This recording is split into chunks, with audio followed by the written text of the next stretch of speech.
Hi, welcome. My name is Christina Hardy, and I am doing a second part to the sixth house and issues in self-improvement that allows the soul to grow. Some of you may have seen my previous presentation back in August regarding this. But I am actually, even though this is a part two, and with part two, we're going to dive into the transits, the solar progress chart and the solar return, and looking at how to follow the transits in really designing specific strategies, or engaging in specific strategies for your soul's growth. But before I do that, I want to give a snapshot. It's going to be a summary of what I presented back in August, because I'm pretty much assuming that many of you don't remember the previous presentation. And even if you do remember a lot of it, it would be good to just sort of set up the foundation. And it's also designed for people who haven't seen the presentation in August. So it's a big presentation. We're going to be doing a lot of work here. And as in the previous presentation, I have two volunteers, both Annie and Eve, same volunteers as last time, because we have set up a foundation for their natal charts and their soul's karmic history, as well as their evolutionary intention. And so this is kind of, we're going to quickly go into that foundation again, but then look at the transits and see how the continual process of soul improvement works and how you can work with your own charts. I'm giving specific strategies, and this is all based upon Jeffrey Green's article, which can be accessed at the schoolofelvolutionaryastrology.com. And the article title is basically the title of this presentation. So you'll be able to find it pretty quickly. And I highly recommend it. Like I said last time, it is full of really valuable information. And so this whole presentation is basically putting into practice the material of that article. So what you're looking at here is a summary of this whole presentation. It's broken down into two parts. The first part is describing the archetypes.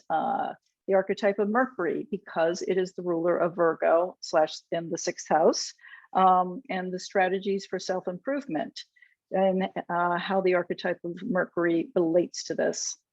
And then we'll be looking into the nature of the archetype of Neptune, as it is the ruler of Pisces in the 12th house, and its journey towards perfection. Okay. And then we'll be talking about the Virgo in more detail, as it represents our body, a sacred vessel, and the process of detoxification, cleansing, assimilation, and integration that is an important part of the Virgo archetype. And we'll be talking about the Pisces archetype as well, as it represents the integration, the inspirational sort of trajectory for our sixth house issues, and the work of spiritual, mental, emotional, and physical integration. Okay, and then we dive into the volunteers charts. We're going to be looking at Annie first this time. Last time we looked at Eve first, but this time we're looking at Annie first.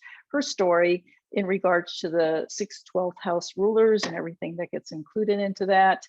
And then we follow her transits.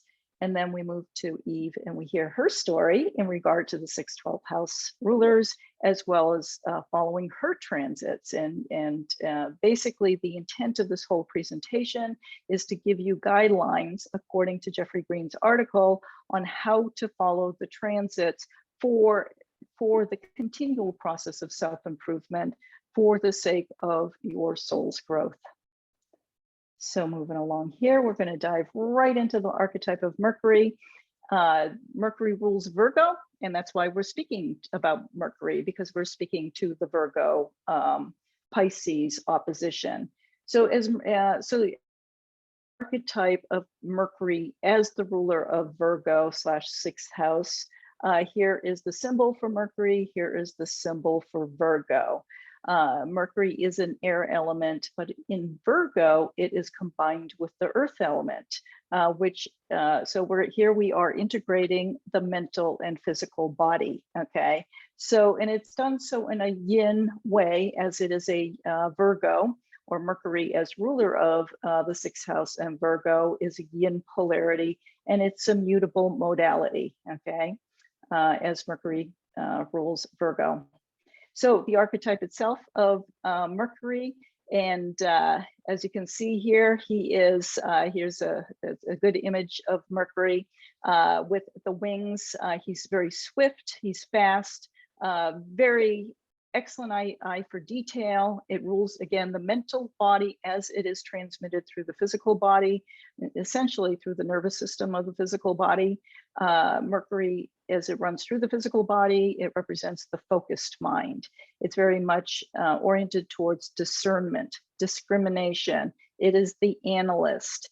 Its function is to basically to work efficiently, okay, to basically pay attention to the details, to pay attention to concrete material reality and the particulars of that. It's almost like the eyes of a mouse, if you will, kind of going down into the valley or into the ground and really paying attention to the concrete physical details. Another aspect of Mercury as the ruler of Virgo is the desire to serve, okay? And I'll be talking about this in much more detail shortly, but it does rule our daily work and activities, okay? On a daily basis, it's also our daily health and wellness. It's focused around the rituals of our health and wellness that occur every single day, as well as the daily work where, you know, and again, I'll be talking more about this, but waking up in the morning and going to work and in some ways, in many ways, being of service to society, in service of ourselves through our work and our daily duties, okay? So Mercury through Virgo is learning skills. It's about skills that are practical and for the sake of becoming more efficient. So it's a continual process of refining our skills. First, it's building the skills, developing the skills, becoming aware of what our skills are, and then the continual process of improvement of our skills that can be used to be of service to others, okay? It is the focus on what needs improvement. It does rule the inner critic that is in one's mind. And so the mental aspect of Mercury in Virgo or Mercury in the 6th house with its excellent attention to detail, the problem with it is it can get, I mean, that is definitely a positive thing. We all need that. But those of us who are really Piscean, Jupiterian, always focused on the big picture, or getting, you know, getting kind of lost in the fog of concepts, if you will, having the mercurial mind that is grounded in practical, concrete realities is essential. And bringing it down and focusing through, you know, administrative processes, through organizational processes, making things more efficient in your life. But then you can get so, if somebody has a lot of Virgo in their chart, they can get so caught up into the details and the continual process of improvement and forgetting that there is no such thing as perfection in physical reality. And so kind of having an inner feeling of either frustration or anxiety because they are not able to achieve perfection. As I'll show in a bit, the 6th house Virgo is opposite the 12th house Pisces. And so when people with a lot of Virgo energy, they in many ways, they are attuned to the perfection of like the symphony, if you will. And just, you know, they're spending their lives just really tuning their instrument over and over and over again with the attempt to match the perfection that they hear in their inner ear, okay? But the problem with that, again, is that it can really create self-doubt. It can, if it gets projected onto oneself, it gets, you can feel guilty, you can be running with a lot of guilt, get caught in mental loops, not satisfied with reality, with all its imperfections, okay? Only sees what's wrong to the point of undermining themselves and others, mentally defensive when criticized by others, and that it can also represent the martyr, which I'll show will make more sense later as to why. But basically, right now, it's a lot of it, you can see it in its opposition to the 12th house Piscean dynamic. So we'll talk more about that in a bit. Okay, so the yin archetype, it's a continual inner process of self-analysis and contemplation. It's like I said earlier, it's turning the mind inward. And the process is to better and better and better hold the light of our consciousness, hold the light of our awareness. As our awareness grows and expands, it also needs to turn inward and be refined and integrated and embodied in physical reality. And that is what the Virgo archetype is very much about. So it is our vessel, it's our physical vessel, as well as the vessel of our surroundings, our environment, that is constantly adapting and changing to our own soul's growth. And that is why it is a continual process, because we are continually growing and evolving in our lifetime, okay? So as a yin house, it is also a mutable house, which shows up in the constant adapting and changing, the mutability of Virgo 6th house. So, but I do want to show here the importance of the balance of the yin and the yang. So although Virgo and Pisces too is a yin house, turning the mind inward, it requires contemplative stillness, but the mutable nature of this house requires action too, okay? So there is with this, the rhythm of yin and yang, the continuous rhythm of contemplation and action is essential, okay? Once the period of contemplation has been fulfilled and the awareness of the problem gained, then we move into the outer flow of the rhythm and act on our instincts. Too much of either creates imbalance. The danger with Virgo 6th house is the imbalance being kind of moved or polarized towards inaction, okay? So now shifting to Neptune, which is the ruler of the 12th house, the opposite house to Virgo.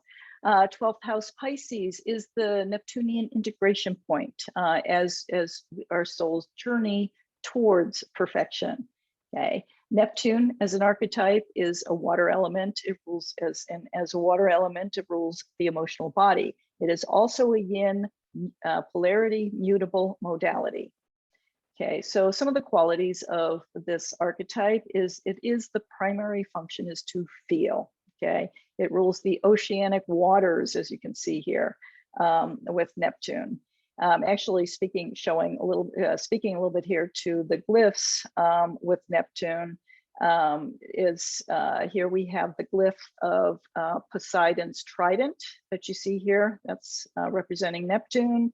And then Pisces is the symbol of fishes, or the fishes derived from the, if I can say this right, ichthyocentaurs, who aided Aphrodite when she was born from the sea. So as you can see, this is a strong archetype around the Neptunian consciousness is very oceanic in its nature. So if you're going to tune to the Neptune archetype, it always helps to begin by tuning to the element of the ocean, but not just, I mean, there are rivers, there are lakes, and then there is the ocean, which embodies the whole earth. You can really, really tune into this archetype. You tune into the oceanic awareness. Again, primary function is to feel.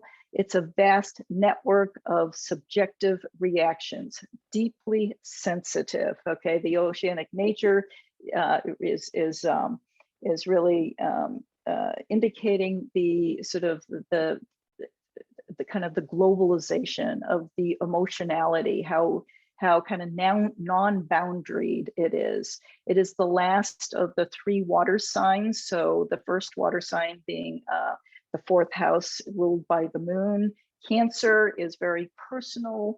It is subjective, but very personal, where one is interested in one's personal life, one's family, one's community, and loved ones. That is deeply personal. Then moving to the second water archetype, the Scorpio, which is intensely relational, desiring to connect on a soul to soul, intimate, deep kind of way, okay? This is the third water archetype, and it really, this is the oceanic awareness without boundaries.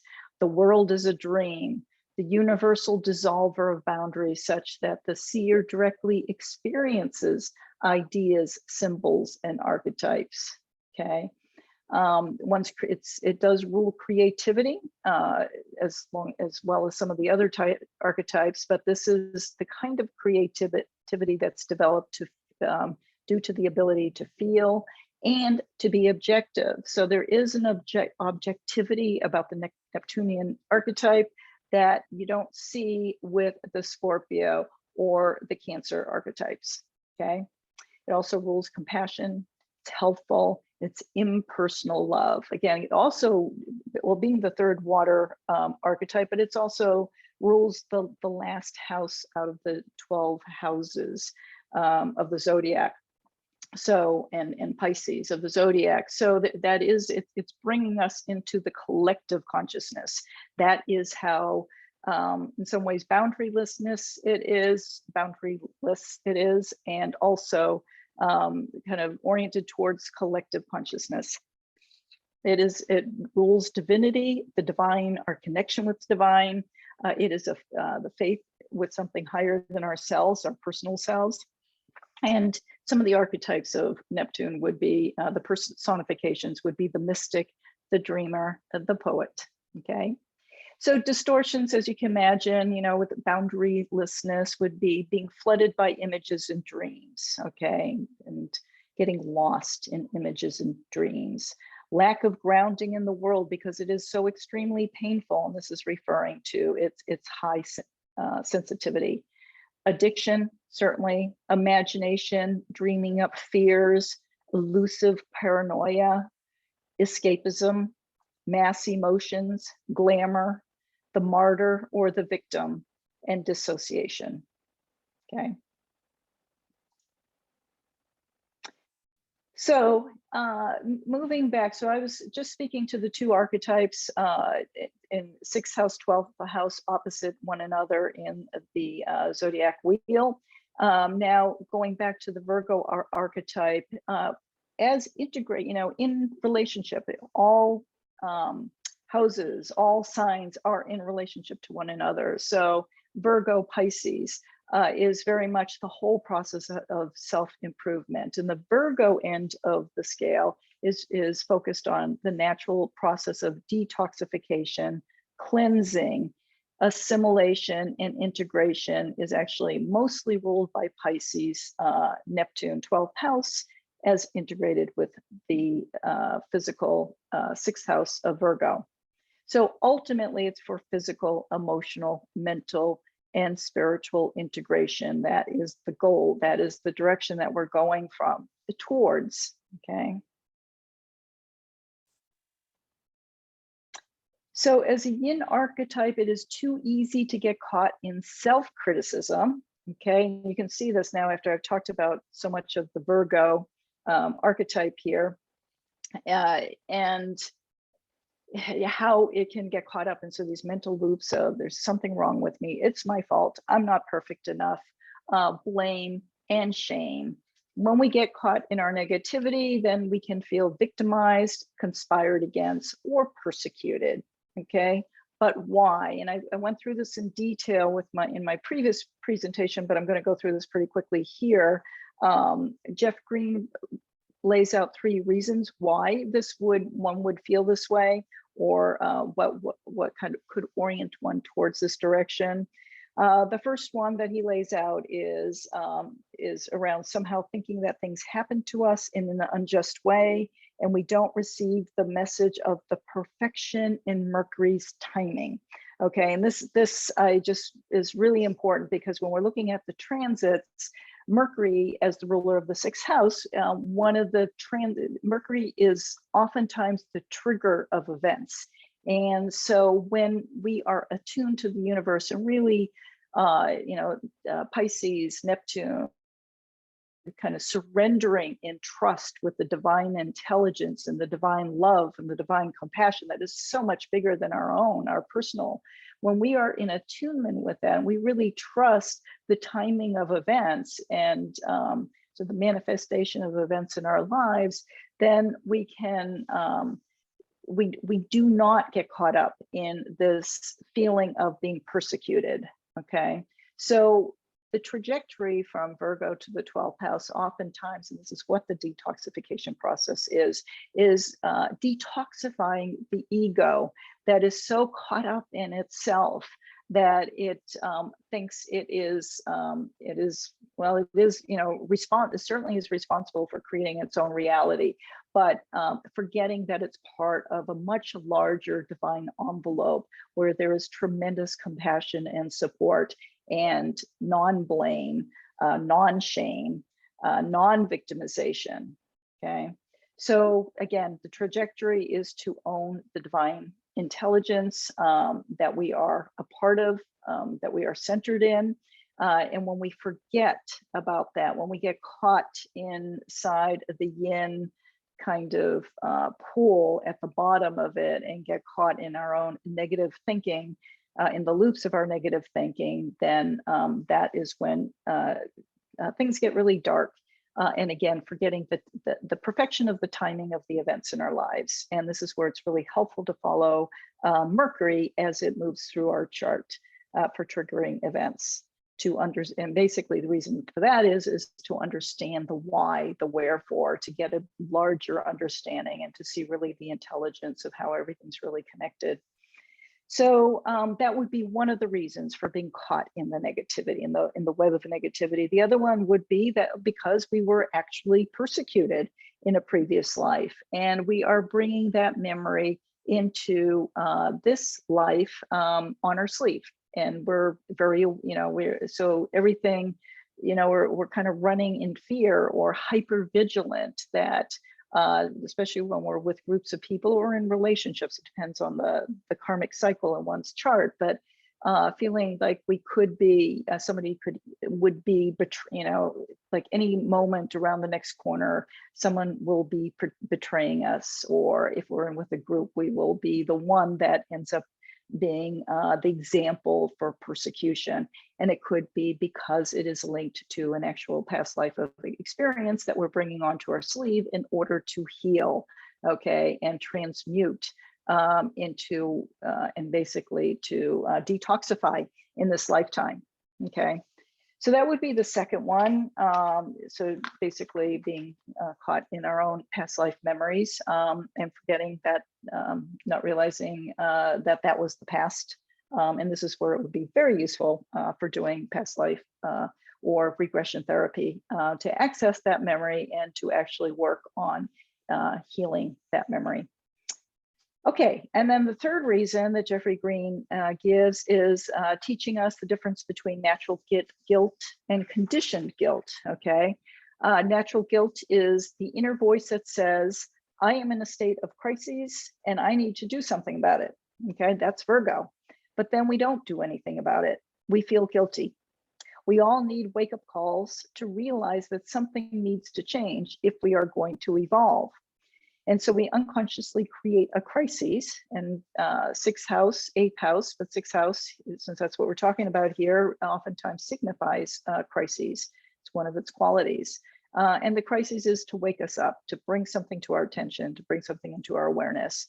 So that the crisis brings things to a critical point. It forces us to analyze what created the crises in the first place, okay?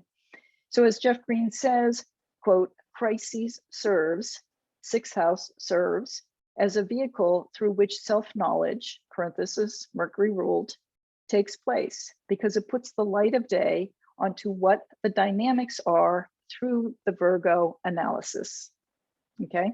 So that's the natural representation of guilt. It's basically just an inner feeling that something's not right. I'm not doing something I should be doing. And if you really pay attention to your reality, what's happening in your life, it's usually pretty clear what it is you need to do, okay? Conditioned guilt is the mental scripting that we have adopted from the conditions of our society. One of the strongest influences is the belief that we are born in sin, okay? This belief has been concretized by the patriarchal religions across the world for thousands of years. And many of us hold that kind of scripting even though we don't believe in the Roman Catholic condition. We don't believe that anyone is born in sin. But there's still some of that leftover I shouldn't say there can be still some of that leftover conditioning within us, or that we are sort of absorbing from society. So recognizing the difference between natural guilt and conditioned guilt is really important. Okay.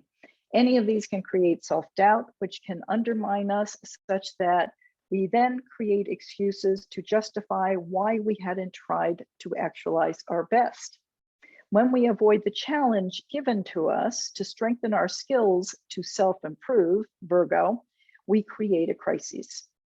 The key to sixth house planets and the planet that rules the sixth house is the continuous rhythm of action and contemplation. Once the period of contemplation has been fulfilled and awareness of the problem gained, then we move into the outer flow of the rhythm and act on our instincts. Okay.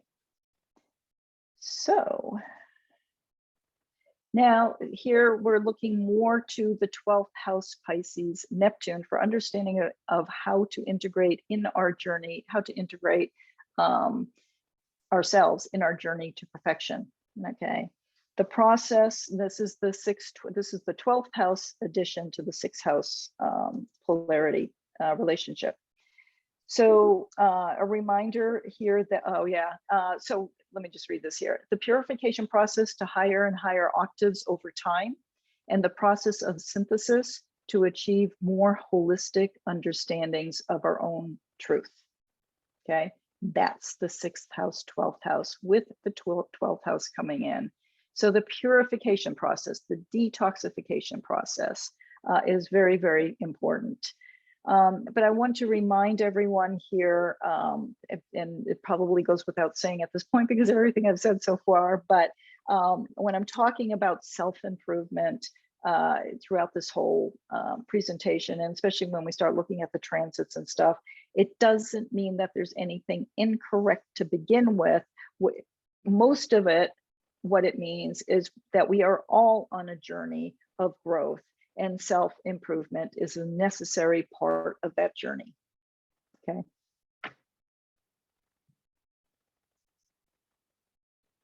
The ultimate goal, the integration of spirit, mind, emotions, and body. And Virgo means the virgin. And as you all know, that doesn't mean somebody who, our popular culture has taken it over and, thinks the virgin is sexless, without sex, and we all know that that's not true. What it literally really means, originally meant, is she or he who is self-contained. Okay, and I think what this is pointing to, I want to make sure I don't jump ahead too much. One piece that I haven't talked about yet, and I think this is really important, the self-containment. I see Virgo is very much, it's so much around the health and wellness, the daily activities of maintaining our physical body, and really feeling that our physical body is a sacred vessel, coming to recognition of that, coming to understanding that, coming to experiencing it as a sacred vessel. That is our individual bodies. And yet we're also within a larger body of our environment, of our daily activities. That's the Virgo archetype. And an important part of this is the rituals of our daily activities, making sure truly that we get enough sleep, that we eat well, and so on. And this also translates to whenever we go on to spiritual retreats, whenever we do sacred medicine journeys, the utter absolute importance for rituals and setting up a safe container, for the spiritual work that we do. I mean, in the past, still present, but we had monasteries to disappear from society from. But many of us are on journeys of spiritual growth, and so as part of that spiritual growth, again, it is just really important to have a regular ritual, whether it's on a daily basis or even when you're going off onto, a week-long silent retreat, for instance, or you're doing a long weekend sacred medicine journey work. All of that it's very important to set up the spiritual container, the sacred container for the inner work. And I just I was just thinking a couple of days ago, I had watched a video, my husband and I watched a video by Richard Tarnas that he did for the Philosophy, Cosmology, and Consciousness program. And here he laid out part of what he laid out. He did so much more than this, but part of what he talked about was the popular culture of the 60s and using psychedelics back in the 60s. And the reason why it became so destructive and dark is because it was done without a container. It didn't have the ritual structure that is needed for these powerful mind, transformation, psychological and mental transformation. So it didn't have the ritual structure. It didn't have the indigenous wisdom. It didn't have elders or others to hold the container for the intensity of the initiatory rites of the sacred medicine, or psychedelics, if you will. So thank God, we're kind of transitioning. Our culture's transitioning more to much more of a serious, developing more of a serious container where the rituals are really talked about, the importance of really setting up, boy, I'm spacing out what it's called now, set and setting. It's just, that's common nomenclature. So whether you're on a spiritual retreat or doing sacred medicine work, set and setting, and really, closing yourself from the outside world to do the inner work. This is this is part of the process of the integration of spirit, mind, emotions, and body. So my point of this whole slide is just to remember that it is the physical body, and it is the physical environment that we are a part of as well. Okay, again, I spoke about this last time too, and I'm just going to go through this quickly. This slide is really for those of us who are visually oriented. I've been talking about the archetype of Mercury in the 6th house, and then the Pisces 12th house archetype. Here's the visual showing where, let's see where we go. Okay, the 6th house here visually in opposition to the 12th house. Okay, many of you already know this, but in case you don't, it's nice to visually see this. And a reminder again, too, the first house through the 5th house are all self-development in different aspects. I went into a lot more detail in the past presentation. This is the ultimate 5th house. Let me back up here. This is a developmental process, shifting from the 1st house to the 2nd house, 3rd house, 4th house. 5th house is coming into, rising into self-actualization, if you will. The Leo, the sun in its glory.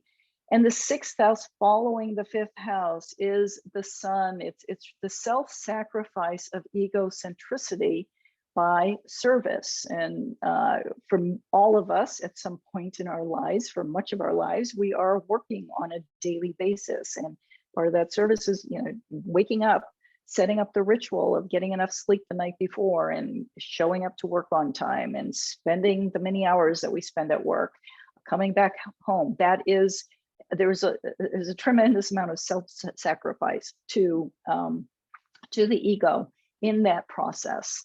Okay, and especially the commitment to the constant process of adjustment, analysis, purification, detoxification, as we are preparing ourselves to enter into the world, and which is the upper half of this chart, moving from the 7th house to the 8th house, 9th, 10th, 11th, and then to the 12th house, which represents the collective, which is a commitment to a larger whole. It's a commitment to spirit, to divine reality. And it's also a commitment to our ideals, that which inspires us forward toward self-actualization. So the 6th, 12th house are like two sides of the same coin, always working hand in hand with each other. This is the physical side. This is the spiritual orientation, the inspirational orientation. It is the vision that we hold. And it is the service to a much larger reality than our own personal reality, which is the first 5 houses of this chart. Okay. All right, so moving on, let's see here. Strategy for self-improvement. What are the concrete practical strategies that you must implement through action? Okay, and again, just a reminder, this is all coming from Jeffrey Green's article. So if you want more information than what I'm bringing forward here, please feel free to download it from the Evolutionary Astrology website for yourself. Okay, so what are the concrete practical strategies that you must implement through action? First, the strategy here is, first you find the sign on your 6th house cusp, okay? Then we find, of course, what is the planetary ruler of that sign? Then we find where is that planet located in your chart? What is its sign and house, and what are its aspects? And that is what we are going to do now. We are, Annie, are you here? This is my first volunteer, Annie. I am, hi. Hi, Annie, good to see you again. You too. Yeah, thanks, and thanks for joining me again. What is this, August, September, October, November, December, almost 4 months later, to continue the conversation. So I'm going to start here talking, and then I'll let you know when we're ready to hear your story. Okay. So the first thing here with the strategy is we're looking to the 6th house cusp, which has got Gemini on it. Okay. Mercury rules Gemini, and there is her Mercury, which is in Libra. But first, just a note on Mercury, because Mercury rules both Gemini and 3rd house, if you will, as well as the 6th house Virgo. So the difference between them are Gemini is Yang, Virgo is Yin. So just real quick on the interpretation of Mercury as the ruler of the 6, the Yang side of Mercury, or the Gemini 3rd house, all similar archetypes, is to name phenomenal reality. Okay, it is the need to collect information, facts, and data, to name phenomenal reality in order to feel secure. Okay, that's what the Yang side of the Mercury function does. It's being down here, the 3rd house, Mercury is the Yang, 3rd house is at the bottom of the chart, so it's ruling our personal outer reality. Okay, in Annie's case, the question here is what needs improvement, is how she accumulates information to create security in her world, because she's got the Yang side of Mercury here ruling 6th house. It turns out that her South Node is also here, and there tells us, because of the South Node being here, it can tell us that this is her karmic past. It's kind of like her karmic ego identity, if you will. Let me back up. It's her ego identity that she's bringing in from the past into the present in order to 6th house, detoxify it, purify it, evolve it. And to not be so the fact that her South Node is here, which is her past, it tells us that there's like an over-reliance on the analytical, the mercurial mind, and the part of the mind that here is that's about naming things and collecting data and information, and the rational side of the mind that reasons through deduction, okay, to understand and feel secure in her reality. Okay, so her soul is calling her to evolve this. Okay, so the question is, what needs improvement around communicating, connecting, processing information, and analysis? Annie, the ball's in your court. Oh, I would just repeat all of those things. Do you want me to talk about how I'm feeling with them now, Christina, or just to talk about, you know, the past and how I thought about myself as a learner was, you know, very negative. You know, there's a classic Virgo self-flagellation tool. Every mistake was magnified, and, you know, it's on that repeat. You know, it starts as a negative self-talk, like, you'll never be good enough, it won't be perfect enough. And that groove then kind of turns into a trench, and then you're in a pit of it, and it's very hard to get out of. But it is that taking the first step and doing the daily routines. And I have found, especially studying astrology as well, like, your level of awareness, and you do get to detoxify these, lenses that you're looking through that aren't actually true or real. Yeah. Mm-hmm. And part of your story is what you talked about last time, which is an important part, is that you had super siblings, as you wrote here. One was a philosopher, I guess a philosopher or a philosophy major, and the other one in math and science. And so and I remember you talking about this last time, you were constantly comparing yourself to them. Oh, and your yeah, mind worked differently. Yeah. And I can really embrace that now, that I am different, and that's okay. Like, not everyone is here to be a philosopher, and not everyone is here to be, unfortunately. And my sister is, a little bit of a walking stereotype. She's the Asian that's great at maths and science. And I always felt like, why am I not that? But it's like, it's actually okay. Like, we're all here, we're all individuals to do different things. So it's a different kind of intelligence. And the more I study astrology, the more, my mind's kind of open to that sort of thing. And of course, practicing, looking at different charts and readings. I don't have Mercury retrograde, but Jupiter in Pisces in the 3rd house retrograde can sometimes definitely make you feel that you have Mercury retrograde. Your communication can sometimes be very difficult with words, but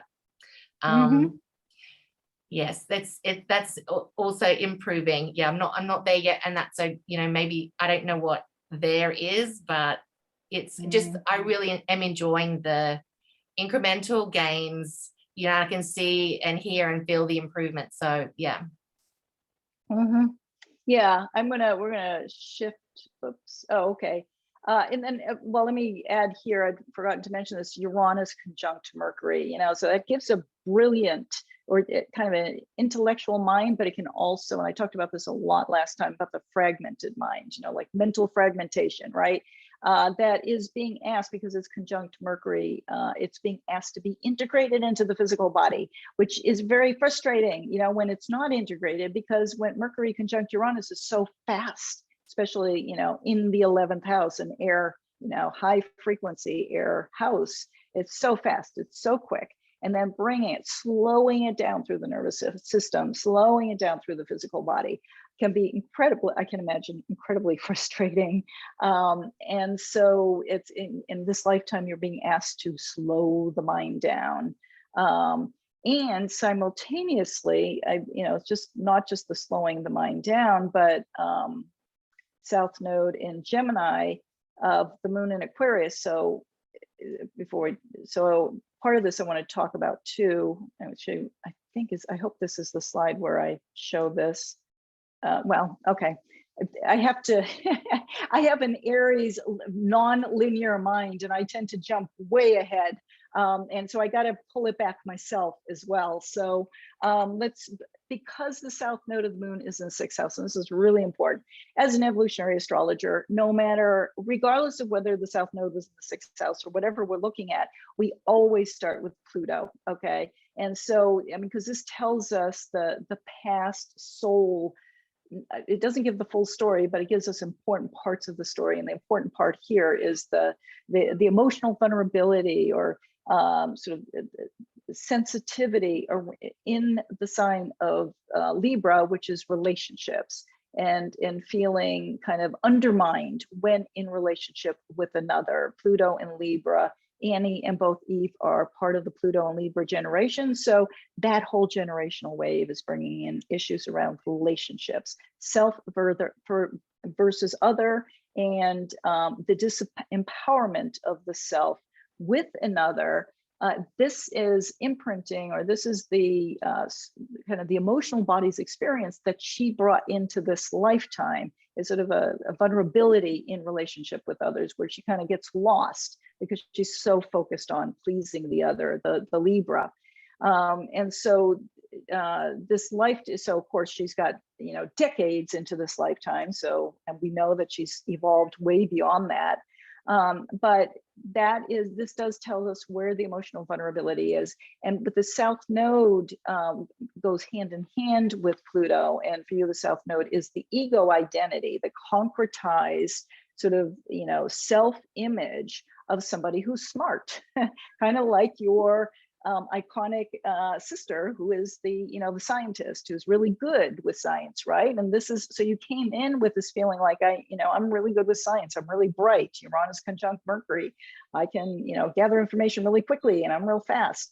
And very, yeah. So, but it's because South Node's in the 6th house, plus it's the South Node, it's around detoxifying that, right? And so I just find it really interesting that you chose a family, you know, where you had siblings, where you're surrounded by siblings, and probably your parents too, who are very bright in the consensus kind of way, right? So you're constantly comparing yourself to them and feeling like, let's see if I did this, Venus in Virgo. You know, Venus rules Libra. So Pluto in Libra, we go to Venus, it's in Virgo. So it's the constant, I'm not good enough, I'm not good enough, I'm not good enough. There's something wrong with me, there's something wrong with my mind, and kind of reinforcing probably this fragmentation here.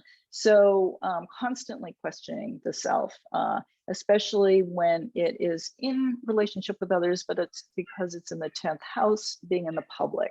Feeling, you know, Venus in Virgo would be very shy, even though it's way up here at the top of the chart. So anything you want to say about that, Annie?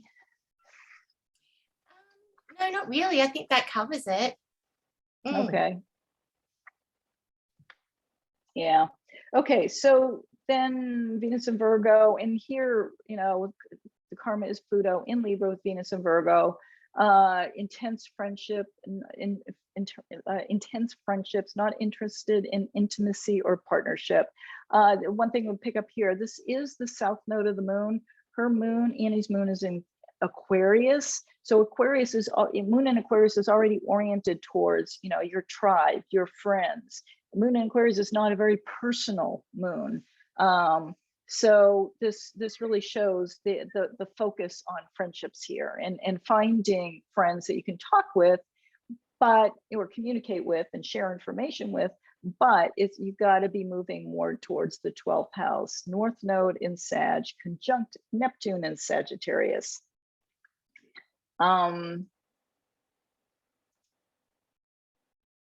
Okay, so I'm going to move to the next, because this continues what I was just saying earlier. What are the ideals that call you forward to higher self-actualization? And we use the same strategy to understand that in Annie's chart. So Annie has Sagittarius ruling her 12th house, which means Jupiter rules her 12th house. And she happens to have Jupiter in Pisces, which is the Neptunian Piscean 12th house archetype that we talked a lot about. So, you know, I talked about oceanic waters, right? Jupiter is like huge oceanic waters. You can't get much bigger than that.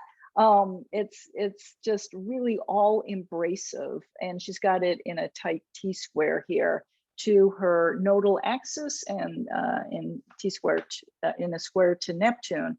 So Jupiter in Pisces is very important for her to integrate both the Gemini, the mental, analytical, deductive side of understanding things, and the North Node in Sagittarius, which is the inductive, the conceptual, the big picture side of things. So you got a real call, a real pulling towards the imaginative, the creative, the attuning to intuition and subtle reality in your chart for this lifetime. It's, yeah. Anything you want to say about that? No, I think I get into it more when we talk about the transits. Okay, sure. Yeah. The only thing I do want to point out here, some of the things you had said last time, is recognition of my incremental improvement and being okay with not knowing everything all at once, right? Forgiving myself for imperfections, you know, turning the light of compassion onto yourself. And then checking in with myself and my intuition versus the Mercury, the yang always focused outside. So she's turning her mind inward. Direct messages when I'm supposed to do something karmically related and my mind fights it or tries to steer it through using logic. I'm given mental images and increasing strength until I do it. Okay, which doesn't surprise me at all. Just, you know, this download of sort of conceptual images and sort of intuition into a bigger picture that is trying to be transmitted, trying to download through her physical body. Okay, a formal study of evolutionary astrology, of course, is an important part of that. And staying the course despite the feeling of inadequacy, which is so Virgo 6th house. You know, it's one step at a time. You can only get to the top of the mountain by taking one step at a time. You came in with, you know, your mind already is at the top of the mountain and you just want to take one step and be right there. Doesn't work, not in this lifetime. So Annie's story. And then the other thing too, which this church is really focusing on, look, this is hiding here. What is that? Okay.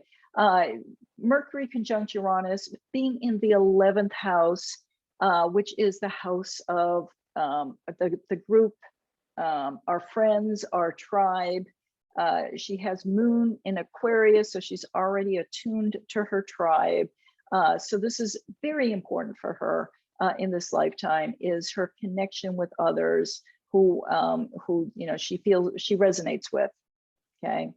And then of course, an earlier, you know, part of it is you know, very Uranian here actually, is identifying with the disenfranchised, identifying with those who are outside of the consensus reality, right? So it for you in this lifetime, it's a both and. Your Uranus Mercury, you're always going to be questioning society, always wanting, yeah, you'll always be on the outside questioning what's happening on the inside in society, in pop culture, in the culture in general. And so finding like-minded people who also do that is very important for you to be a part of. Okay.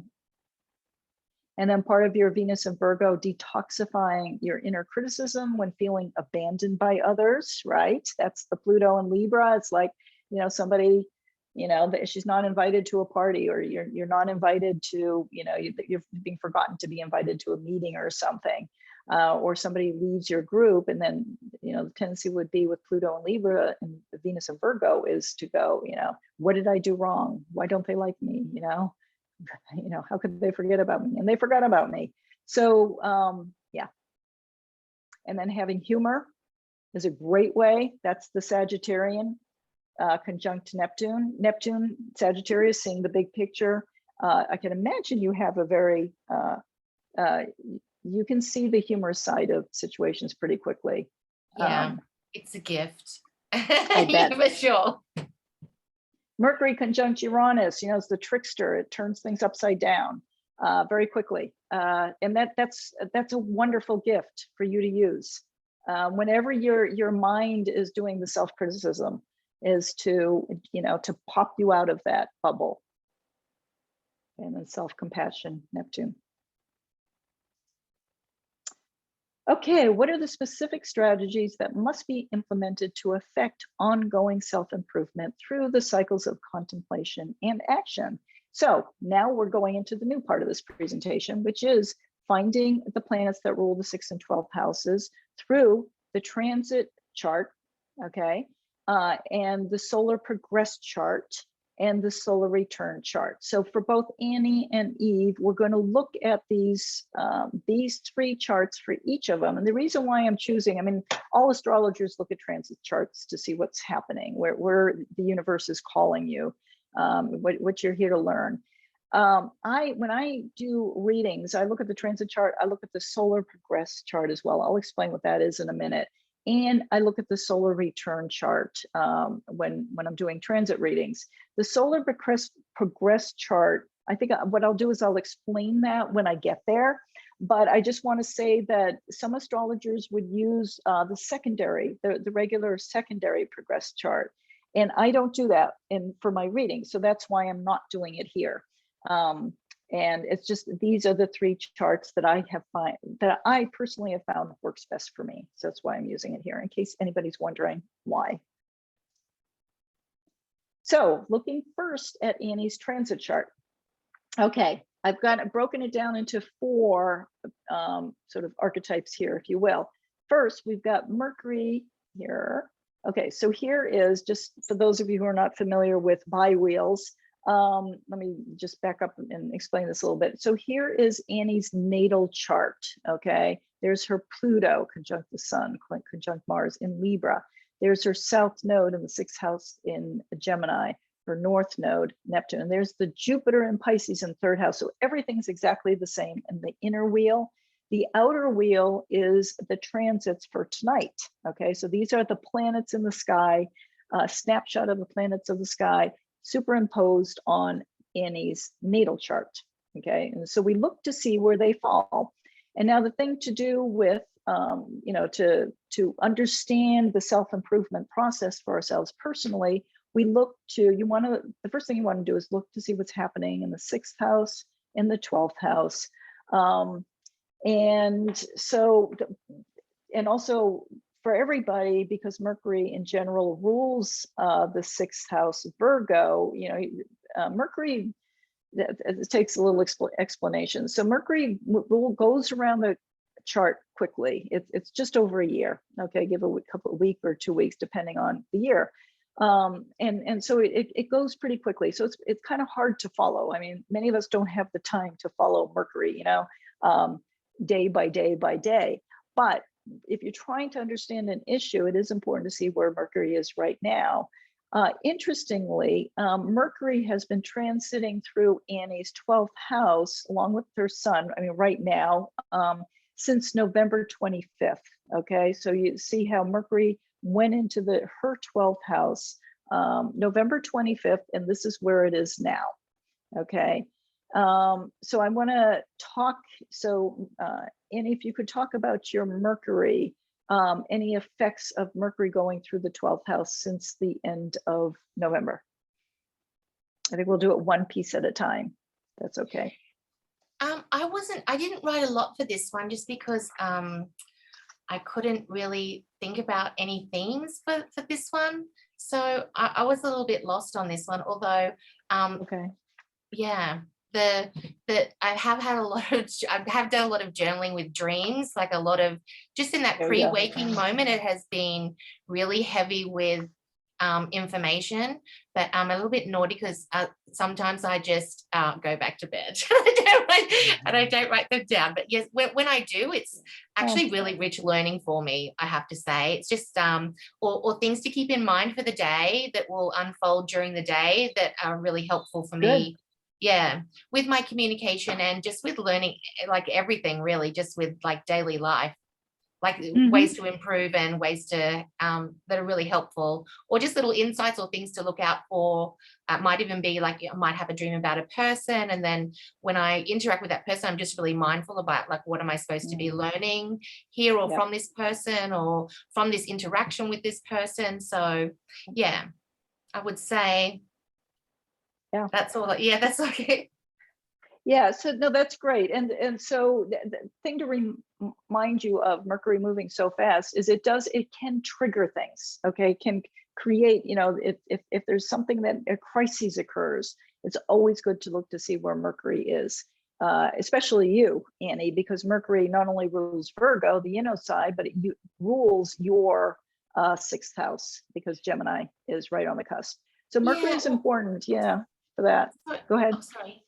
Oh, sorry, I was just going to say, when I was writing the little blurbs to send you, and I was questioning about the eclipse, and so maybe this is Mercury in Sag, but it just felt very kind of heavy spiritually. And then like my whole life, I've just had a problem with like overeating, and it's just felt like this, you know, existential void that, you know, I'm throwing food down, which was not at all helpful. And it also feels like that Libra in Capricorn thing, where it's like, you know, Libra is about finding balance and Capricorn's about boundaries, and, you know, things with like addiction. I've just gone, like, you know, it seems to be just like go, and I'll go, push, more. And then I'll hit the boundary, and then I'll be like, okay, I don't need that anymore. And I've done that with food. So just the past week, I haven't felt, I've just been eating really well, like not excessive. And like, that's for the first time in my life. And it's been just in the space of a week. It's really just that. And it's just in an instant, it was like, oh, I don't actually need that anymore. And plus it's also linked into like a past life thing that I did where I was just starving alone, and just starving. So, you know, and with a void where I just remember being in when I was that person, and just that empty, like nothing can fill this void. So I mean, and in an instant too. So I'm so happy about it. It's really, it's really great. Yeah. So maybe that, but I didn't know, like, is that or well, is that? I'll get to that in 1 second. So yeah, no, I totally, we're gonna, because this your 12th house, 6th house is very important. This is temporary, right? Mercury moving there since the end of November, and you're writing down your dreams is super important right now as it's moving through the 12th house, because I think it can be giving you sort of inclinations or clues as to the future, or maybe even information from the past. And it's kind of like your spiritual compass right now, you know, Sagittarius, the compass, your guiding light, if you will, as Mercury moves through the 12th house. And so trusting your intuition, your instincts, subtle reality, guides that may come in 12th house right now would be really great for help guiding you towards where you desire to go. So writing your dreams, excellent. Taking the time for that, you know, 6th house, Virgo, practical, slow down, very good thing to do.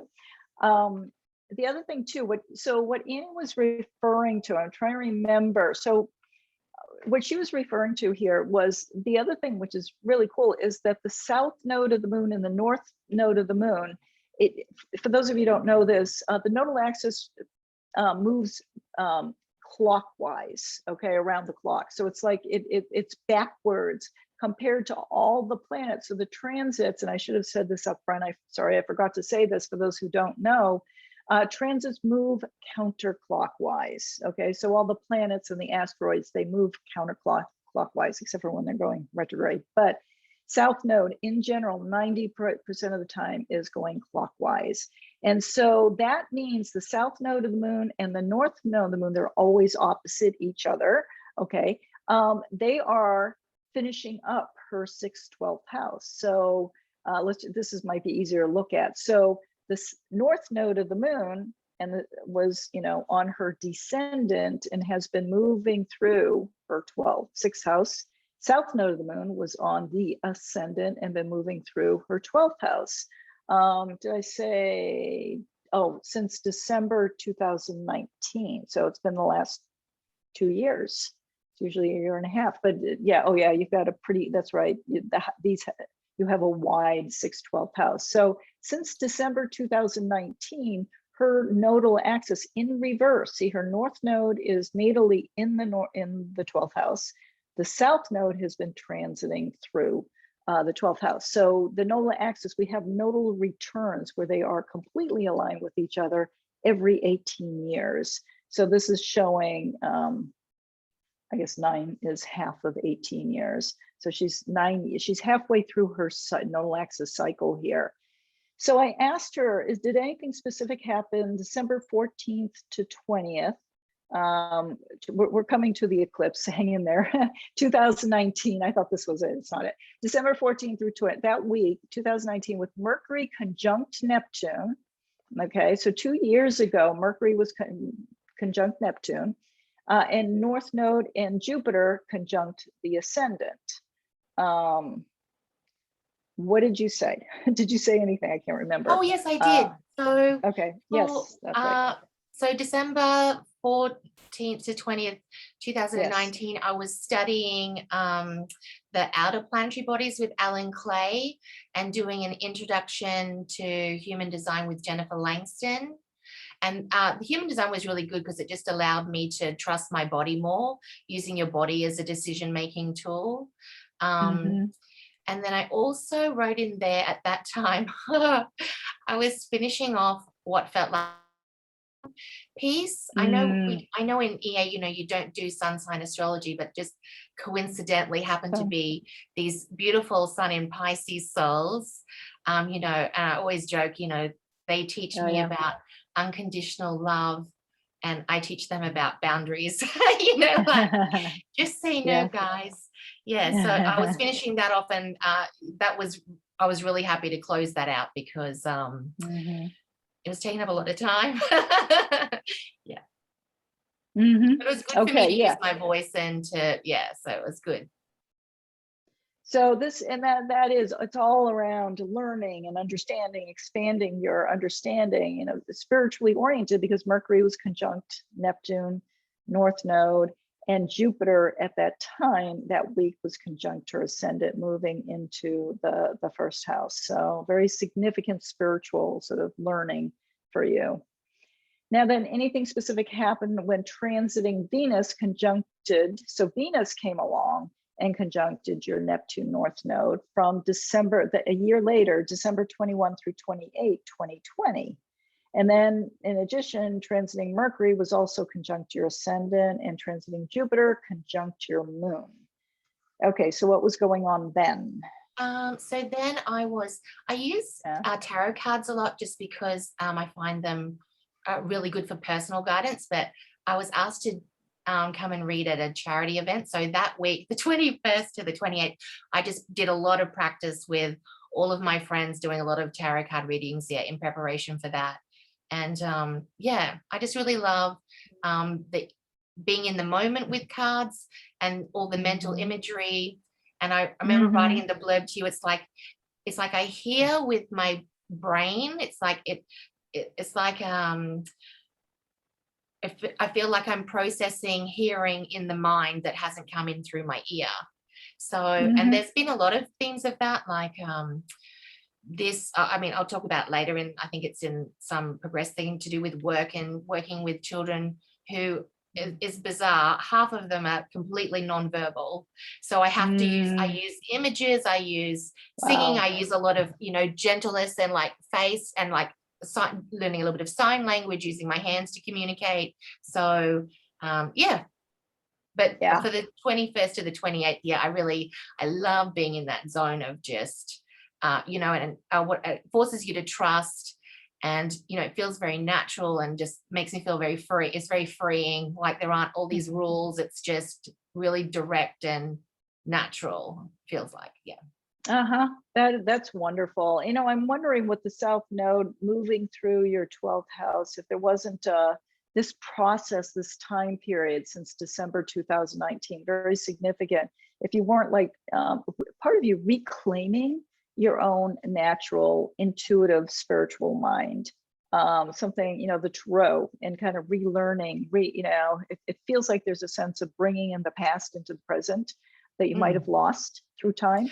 Oh yeah, I stopped doing it just because, that Libra piece doesn't like to give anybody, bad, like bad news, or, like something that, they might have to look out for, and plus it was getting too, I didn't like it because it was getting too in my body, like feeling things in other people's bodies in my body. And I just was like, actually, I don't like it. I'm just gonna, but I stopped it completely, but I probably should have learned how to protect myself a bit better, or how to block some things, or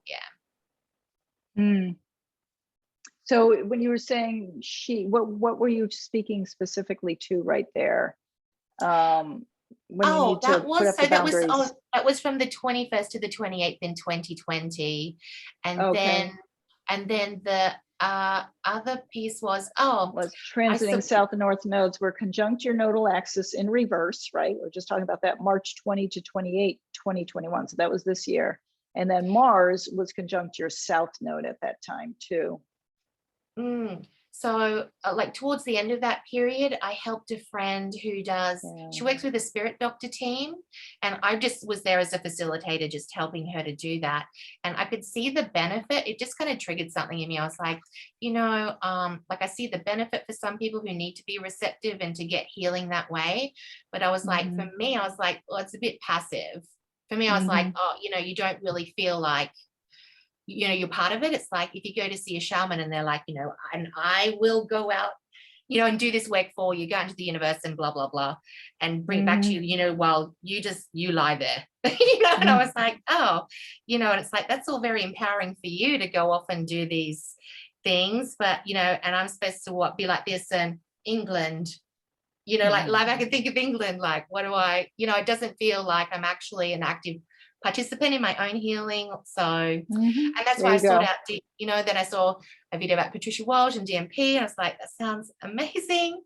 And I did a Google search, and I just thought, oh, there's no way that there's going to be a DMP practitioner in Brisbane.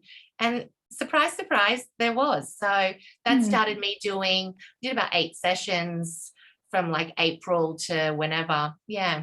So starting your DMP sessions. So for people who don't know, so DMP is deep memory process, and it is a type of regression where one doesn't stay just in the mental body. One brings the practitioner, if you will, the client, into their emotional body and the physical body. It can be very emotional, physical, entering into and having the client themselves kind of, or actually, let's say if you came in to heal sort of a physical ailment, or an emotional pain or a mental scripting that you just can't get rid of. So it's going into the pain, asking the client to go into the pain themselves, and the pain unravels the story. It unpacks the story. So all the practitioner does is just ask certain questions to stay on track, to allow the pain to reveal what the story is. Sometimes it takes a long time, but rather than the practitioner standing on the outside and telling the client, okay, this is your story, this is what happened, it's really the client's own pain that is revealing the story itself. It's speaking, and it also brings into its own healing too. That's an important, very important part of the process. So it's a very hands-on kind of regression therapy, if you will, versus someone, like I said, someone on the outside, some authority on the outside saying, this is what happened to you, this is what your past life was like. So that's what she means when she speaks to DMP, deep memory process. And Patricia Walsh is the United States. She is the facilitator here in the United States. And it sounds like Annie, I had to email her to find out, sounds like she's going to be coming out to Western North Carolina, where I live, to do a deep memory process training program with Patricia Walsh, which I think is really cool. So anyway, so that is a real hands-on. It's fully embodied, getting into the body. Your moon, your instinct is in the second house here. So that, I got to say, the second house, which is physical, fixed physical reality, it is the body, as well as the 6th house. And because Jupiter is T-squaring your nodal axis, there is a way where you're being asked to always take the physical into account, not just the mental, because then what will happen is you'll get mentally fragmented again, right? So you've got to go into the body. That's where the teaching is. All right. Anything else you want to say, Annie? No, not for that one. Okay. And then the other thing that, let's see, was here, it's probably the next slide, but let's wait till we get to it on the eclipse, which I found very interesting. So moving along to Neptune had entered your 4th house this past year. And if you could speak to, here's Neptune down here. Neptune in Pisces has just entered. It moves just 2 degrees a year. So it's really just within this past year, it's moved into the 4th house, and it's going to be there for a good 15 years or so. So you're just beginning this process. So if you could speak to your Neptune entering into the 4th house this past year. I like nothing kind of in tandem with being opposite Venus in Virgo. I found that really helpful in terms of thinking about this transit, which was all about getting into my emotional Neptune body, right? Venus. Yeah. So That's letting Venus go of all those, the negative side of Virgo, like, and also it was like a Venus piece, like, because it's Venus, it was also like, I just learned a lot about purging about the projection field, I should say. And, Yeah. you know, I remember reading Pluto Volume 2, and when he was talking about, you know, the masochistic and side, I think he started talking about the masochistic side, and I was like, oh yes, like, you know, I'm so masochistic. And then it was like, oh no, wait, I'm pretty sadistic too. Like I can, you know, I can do it both ways. So that has really shown me that as being so loving and healing. But it's definitely like, you know, with the agitation, and I either, you know, get the self-flagellating weapon, you know, that's 6th house, you know, Virgo, yeah, by the way. that kind of like really negative bent on things, or, you know, it's the Libra thing of like, it's your fault as well. So yeah, so it was really kind of like up and down, but like ultimately really loving. And I've had so many great experience. I think it was, we'll talk about later with the Mercury retrograde in Libra, was just so amazing for me in terms of like really quick learning and really loving and quick learning. So and I can see how that's kind of, it's fixed now. Like that's just a natural thing of, you know, a natural way, a new natural way of being for me. Whereas before it really feels linked to the I don't want to jump around too much, but it does really feel linked to the Saturn in the 7th house, because when I used to kind of relate to people, like I would be, you know, like, just come and let me love you, like, come on. But, you know, I was beckoning them across a live minefield, you know, of things that, you know, all of these sensitive points, and sometimes I knew where they were, and sometimes someone would just stand on one. It would be like, why did you do that? Like, why did you do that? So it's been just really great in terms of learning, you know, questioning, like, is it me or is them? And, you know, it's you. It's you. You know, I think, Ari made the point in one of his classes about that, and was like, oh, it's so true. Like when you just stop and think, and to not be so reactive as well. Yeah. And just to be comfortable too, like, you know, the Libra part of me like hates conflict. Like I will drive hundreds of kilometers, like that's just, all that, you know, Libra. or, you know, do the whole, like, try and put some couple of high gloss paint over something and be like, it's fine. You know, that crescendo of it's fine. It's like, it's fine. It's fine. It's fine. You know, it's not fine.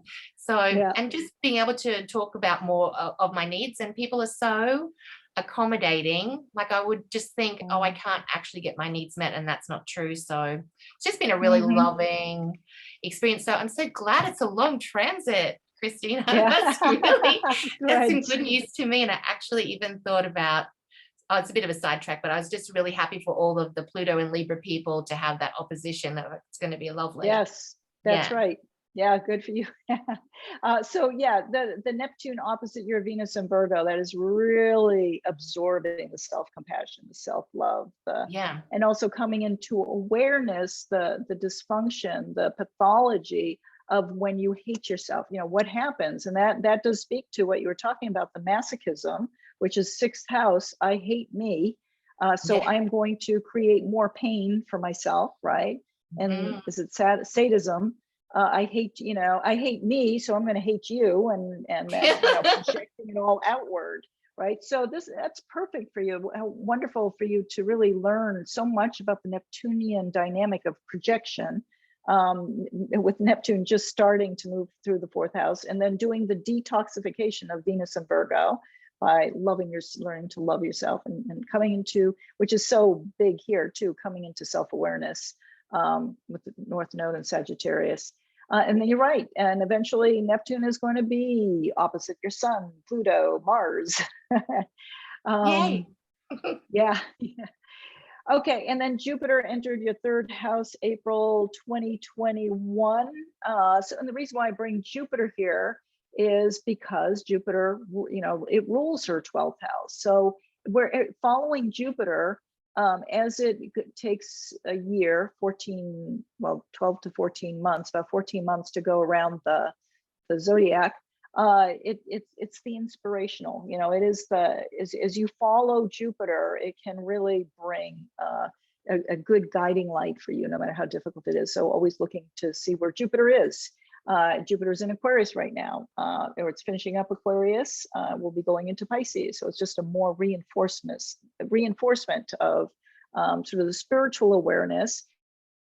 This is really connecting with like-minded people, and I know you had mentioned with Jupiter moving into the third house here is the work with evolutionary astrology. And are you in a certification program, Annie?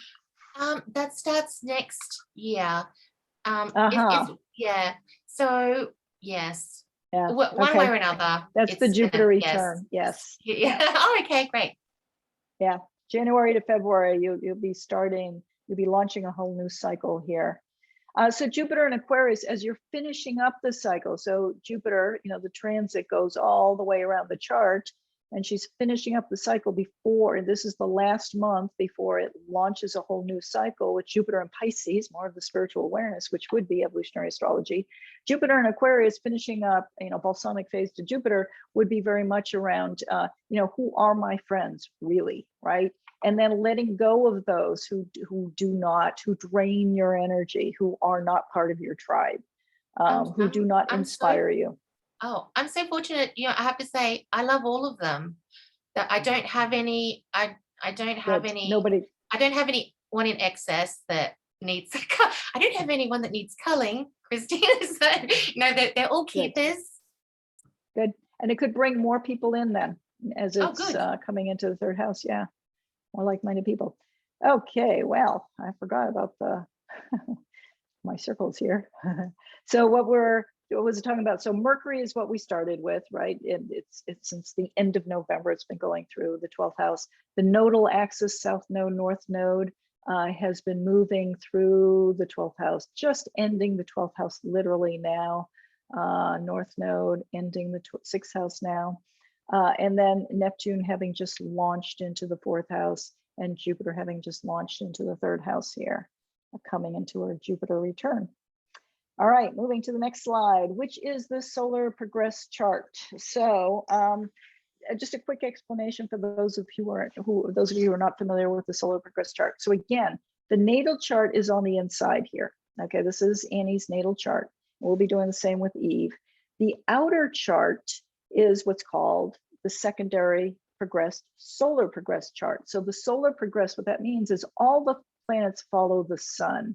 So here's her sun in Libra, and all the planets, the sun moves 1 degree per year. So that means this whole progress chart, all the planets move 1 degree per year. So if you happen to be 60 years old, or let's say just if you happen to be 20 years old, then all the planets move 20 degrees. So they all stay in tandem to each other. So as you can see here, she's got Mars, Pluto, Jupiter, Venus, stellium here. Her Mars, Pluto, what did I say right? Mars, Pluto, Sun, Venus, Mars, Pluto, Sun, Venus. They've all moved 1 degree per year together here. And same thing for every planet. So now she's actually, due to her solar progress chart, her sun is in Scorpio, her Venus is in Scorpio, which is a nice sextile to her natal sun and Venus. But anyway, I don't want to get into those details. I look at the solar progress chart for any transit reading that I do, because what's important is if any planet is touching, whether it's a conjunction, opposition, square, whatever, an important aspect to a natal planet within 3 degrees. So, because the planets just move 1 degree per year. So pointing to her solar progressed Uranus and Mercury is in conjunction to her natal north node. So looking at Uranus conjunct north node, see 13 degrees, 26 minutes. Her north node is 13 degrees, 16 minutes. It's just past it. So with the solar progress chart, it's a 3-year transit. The 1 degree before is when it's coming on. It's in orb. The degree of, which is where she is here with Uranus, and the year after. So it's a total of 3 years. So she's right at the height of Uranus conjunct the north node, which is a fascinating time. And then, of course, Mercury conjunct the north node, because those two are conjunct each other. So 2020 to 2022, she's right in the middle of a 3-year transit, very significant. This goes along, so this goes in conjunction with the transit chart as well. Anyway, so what did you tell me about this? What did this trigger for you when I asked you about that? I just said, oh, like in 2020, it's just a follow on from the DMP stuff. So in 2020, I did the DMP. This year, it's more like that contemplation of the DMP. Like I think about that, all of them a lot, like just a lot, which is so helpful in just seeing how they play out. Like, you know, it's always, there's a practical. Wait, Annie, when you say all of them, are you talking about your past lives? Oh, yes. Or, yeah. Oh, it's, yeah. So be a little more clear for the people, for Oh, sure. Sorry. our audience here. Yeah. So, I just want to be sure. Yeah, sure. So in 2020 was when I had the sessions. This year has been more of a contemplation of those sessions. And then next year, hopefully, COVID and airlines willing, I'll go and do some training, which I'm really, really, really excited about, but we'll see, hopefully. So Uranus, the lovely, you know, it's like the lightning bolt that comes in and just shatters, you know, conditioning, the Saturnian conditioning. And so she has this in her 12th house, and then conjunct her North Node. It's like the new ego identity, you know, that she's adopting in this lifetime, her evolutionary intention. So it's like cracking wide open to open her up, Uranus, which opens up the whole timeline. It's not, you know, it's the past and the future, but many of us are, you know, really working on healing the past. So really, Mercury, Uranus conjunct the North Node, that's huge, you know, really opening up her awareness, kind of like a window into her own psyche for healing and integration and resolution. And that is what deep memory process does. Yeah, that's exciting, 2020. And it's very exciting that you're going to start the training program. So, and then solar progressed Jupiter in Aries. Okay, so I probably, yes, here we go. Forget I did the circles. Jupiter in Aries has just moved. It is opposite the Uranus Mercury. Okay, 27 degrees. So that would have been also 2020 to 2022. She's just, it was hitting Uranus first and then Mercury. So what did you tell me about Jupiter in Aries? I wasn't sure about this one, but I just said, I thought maybe it's to do with becoming more and more comfortable with rocking the boat. I don't know. Yeah. And just the truth is the truth, you know, like sometimes, you know, especially in organizations, it's like, you know, oh, but loyalty, it's like loyalty, schmoyalty. The truth is the truth. Like that, you know, we're not real housewives here.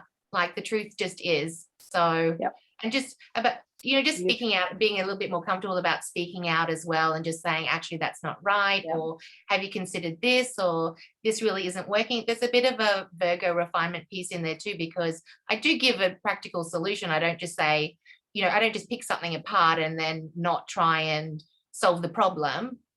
Because it's, you know, it feels like an impersonal problem solving thing. Like, you know, this doesn't work, or this scheduling doesn't work, or this interaction doesn't work, or this is, so that sort of thing. But yeah, I'm not sure. And that this is where I thought, sorry, you go. Yeah, Jupiter in Aries, I would say, would be courage. And you had mentioned that word, courage, developing your courage, you know, and really, like you said, focusing on the truth. With the transits, the nodal axis moving, you know, the Gemini, Sagittarian nodal axis, you know, truth versus lies. What's the lies? What's the truth? Gemini, you know, just, you know, constantly twisting and turning and contorting and flipping. And when so you on. say that, I've seen a lot of that. Or withholding Jupiter of information. Yeah, right. Distorting information. That's definitely the shadow side of Mercury in Gemini. Jupiter in Aries is having the courage to speak the truth or stay true to the truth. It really is about developing the courage. And you're 27 degrees, so you've been working, Jupiter has been in Aries for 27 years. And then about 4 years ago, it hit your Chiron. So you were really being asked in the 4th house emotionally to really open up to your instinct and speaking to your pure instinct, and developing a philosophy, Jupiter, based upon your instinct, you know, as a guide. Okay. Great. All right. So solar return, real quickly here, very important. There's a couple of things. Solar return, Mercury. But let me back up. Sorry, guys. Don't mean to jump ahead. So this is the 2021 solar return. Both Annie and Eve, their birthdays are in September. One's early, one's later September. But essentially, it is from September to September. And so we call it, this is September 2021 to September 2022 is her 2021 solar return chart. And so basically you look, the strategy here for self-improvement is to look at what's happening in the 6th house, what's happening in the 12th house. Okay. And also, because this is a natal chart, it's an actual literal snapshot of the sky at the moment when the sun in the sky hits her natal sun.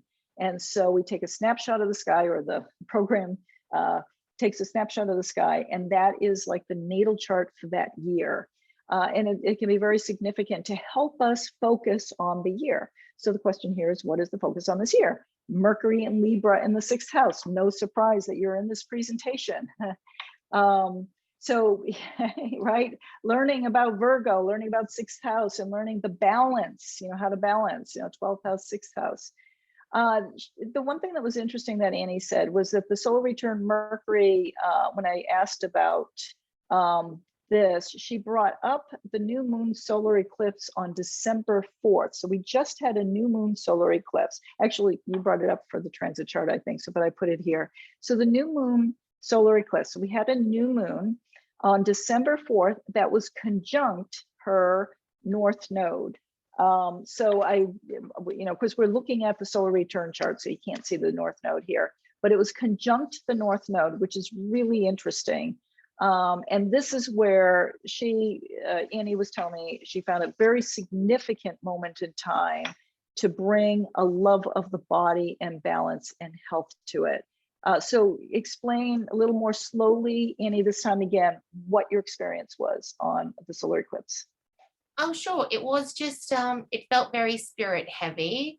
And then I was just, I just started thinking about, all of the Venus planets in the 10th, and then started thinking about, Libra seeking balance, and Saturn being about boundaries, and it's like that, especially with things like, addiction, like drugs, cigarettes, alcohol, and it is that, and like food. push and food, right? Take it right to the limit, and keep going until I hit a boundary. And then and it's been like that with all of them. I just stop, and it's like, I don't actually need that anymore. Like, I've hit the boundary, and then it's like I can't, and it's like it snaps back, right? Because it's like you go from one extreme to the other, because that's how Libra finds balance. You can't find the weight of something or the balance until you know the boundaries, right? And so it's just like a snap back into the middle.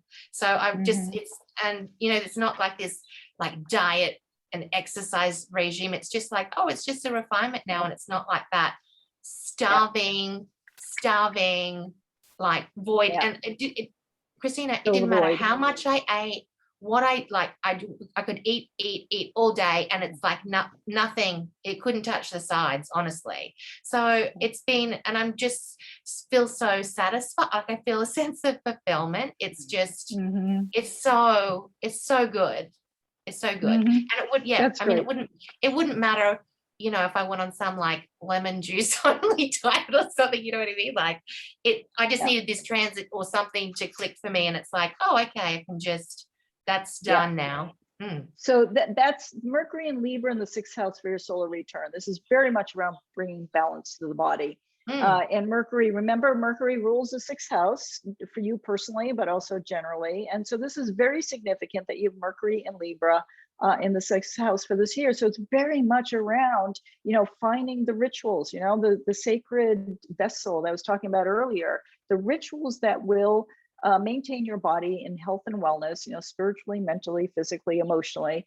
But it's unique to you. There is no regimen to follow. It's your unique rituals. And that is the beauty of sort of the understanding of evolutionary astrology, is the uniqueness to it. It's not about going out and running for, 3 miles a day or walking 30 minutes a day and all that. That's incredibly draining. So it's tuning to your own inner balance. And you do have Taurus rising for this year. So there is a lot of focus on the physical body and changing the physical body and following your instinct, Moon and Taurus for this year, and strengthening your physical body. So the tapping into the past life of the poor that you were talking about, you know, and bringing that memory into this life and you know, bringing the trauma of that, of having died in starvation and trying to survive, trying to live, and that it's just a void that never gets filled up. So this is a wonderful year for healing that. Yeah. So yeah, Mercury retrograde in September was really great for me in terms of refining how I relate to others. So Mercury is in Libra for this year. So tell us a little bit more about that. Oh, I think I covered it. That was just that, you know, like that constant refining of how I relate to people. I did have one experience that was just so lovely. I think it's because that Mercury retrograde was in my 11th house. And so I really had to learn how to communicate in new ways with these children. So for some, it was the nonverbal children, but there was one child and it was, you know, I didn't want to be a part of her, you know, be an adult that, you know, separates, like forcible separation from her mother.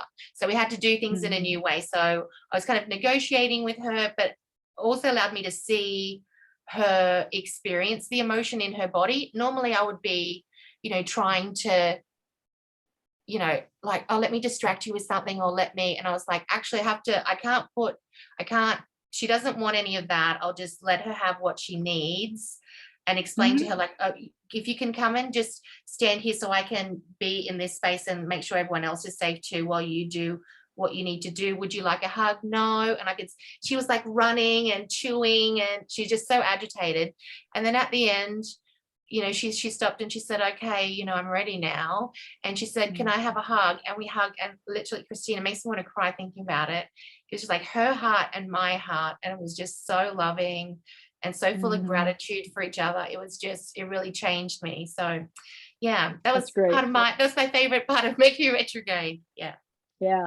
So I also want to say Chiron in Aries, you know, the full-heartedness, you know, following your instinct, having the courage to follow your instinct for this year, and opposite the Mars here. So very important. That's also repeating a theme from earlier charts around having the courage to follow your instinct and really reclaiming your instinct.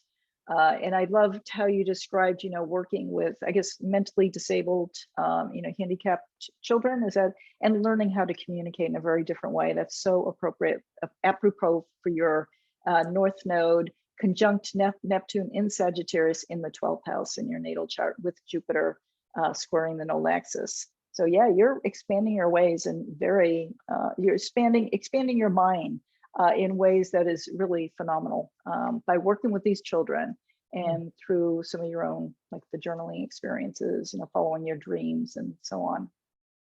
So, well, Annie, I'm going to have to go. We got to move on to Eve before we lose everybody here. Thanks so much. I appreciate your time. Eve, are you there? Are you still with us? Unmute, I'm still with you all. Hello. All right. Hey, Eve, good to see you. Yeah. Hey. So, so starting with a new template here, fresh plate. So just reminding everybody, 6th house, 12th house axis, what needs self-improvement? Now we're really focusing on the 6th house here. What is practical that needs self-improvement? Where is the current sense of lack felt? What is the internal criticism coming from within that is projected outward and manifest as external criticism, the 12th house opposition? And what are the strategies to improve? So looking at, starting with Eve's, I'm going to do your natal chart here, Eve, real quickly. Yep. So Cancer rules Eve's 6th house. Okay, so that means the moon in Scorpio rules her 6th house. And so the fundamentals of this archetype, the moon, and when I say this archetype, I mean the moon, is emotional security, achieved from one moment to the next. Okay, the moon is that's what it represents. It's our emotional reality as we experience life, as we connect, as we engage with our moment to moment experience. So finding security, that's a very Virgo sixth house thing for Eve. And also the ego as a projected self image. So being, remember, sixth house is around detoxifying the ego, the humility, and so what is the projected self image that needs shifting, that needs changing, that needs to be detoxified, if you will. So we have Moon and Scorpio in the 10th house. So that right away brings in, I'm going to move your video here.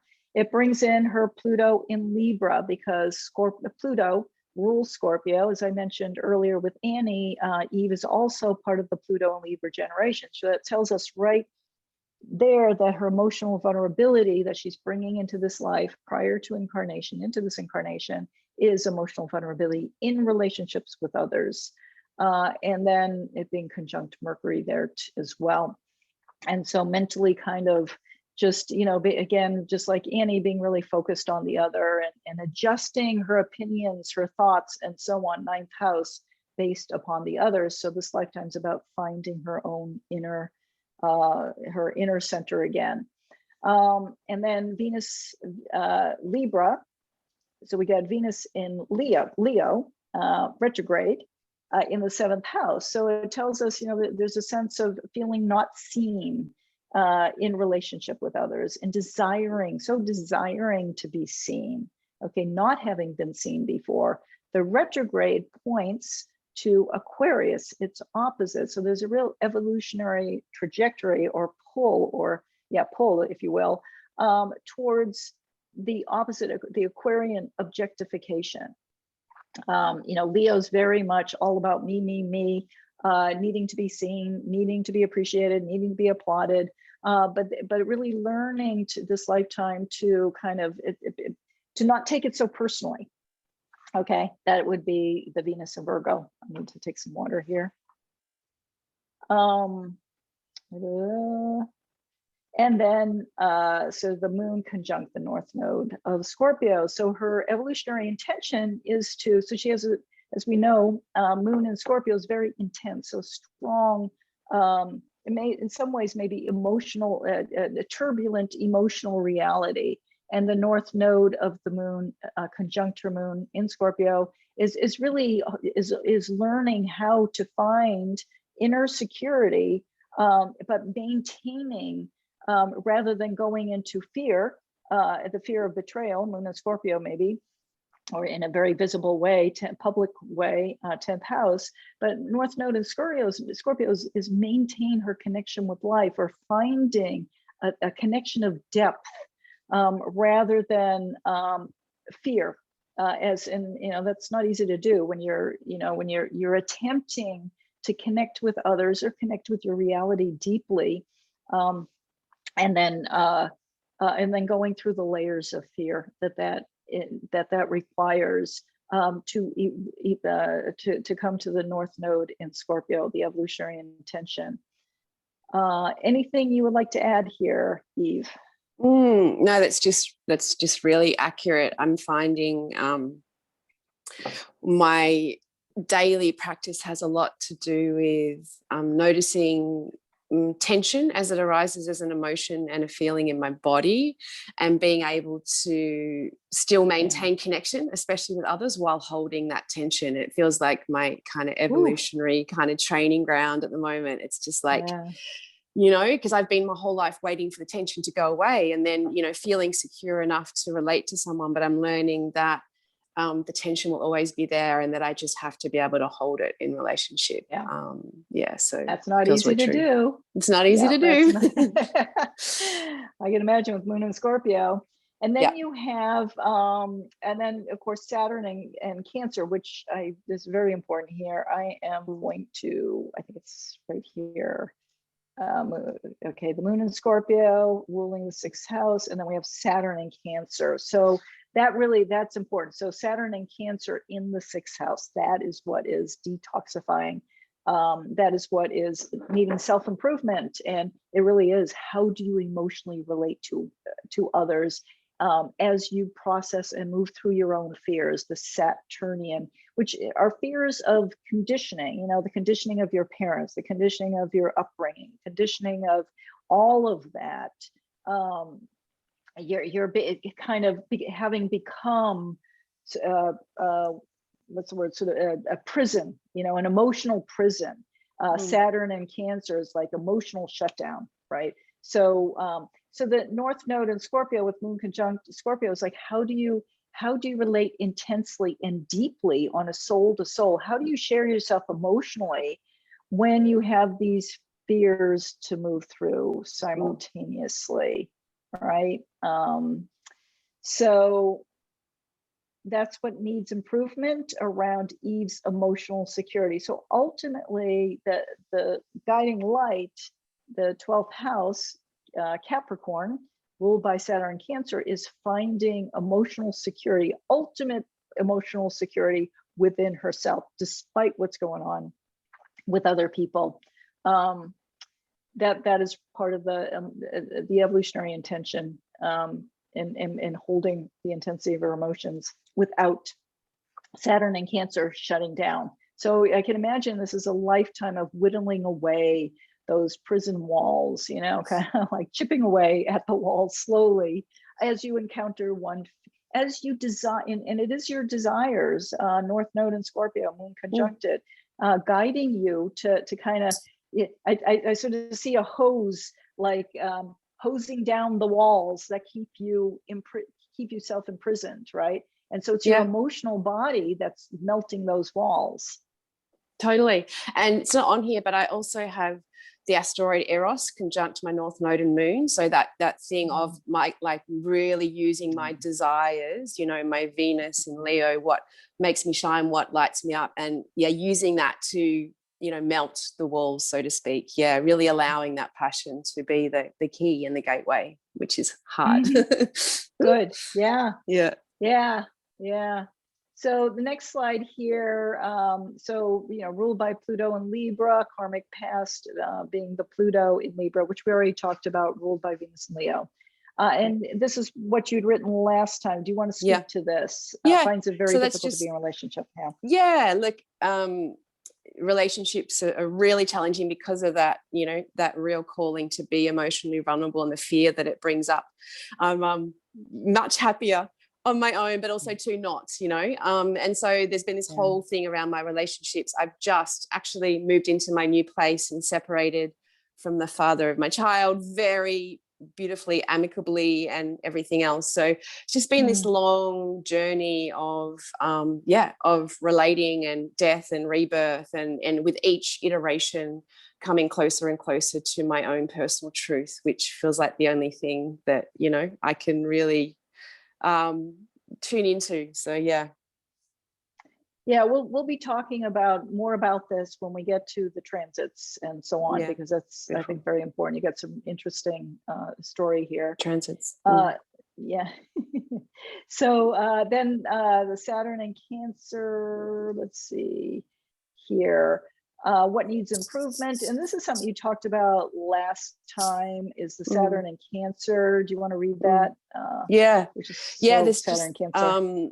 It's just this day-to-day constant state of suffering, which has been there my whole life. And it's been there for so long that I've really learnt to live with it. Like, people that meet me would say that I'm very upbeat and positive, and I feel like I am, but there's this underlying suffering in the day-to-day mechanics of my life that is just that just has chips away and gets me, you know, gets on top of me sometimes, and then I can pull myself out. But it's certainly a big thing. And relationship to my mother. So my mother, you're very shut down emotionally. There was no space to feel emotion or for us to be emotional as children. So that really feeds into that archetype of Saturn in Cancer. Yeah, for sure. Yeah, that would totally make sense. So there's, I wanted this great suffering, the day-to-day mechanics. I want to get to the next slide because this is interesting. Yes. Okay, well, we're gonna have to be patient. Again, I'm already 2 slides ahead. Okay, what are the ideals that call you forward to higher self-actualization? Of course, we're going to look at the sign on your 12th house cusp. What is the planetary ruler? Where is it located? And what are its aspects? Of course, we're only looking at just a few aspects for the sake of time. But Saturn in Cancer as the ruler of Eve's 12th house with that.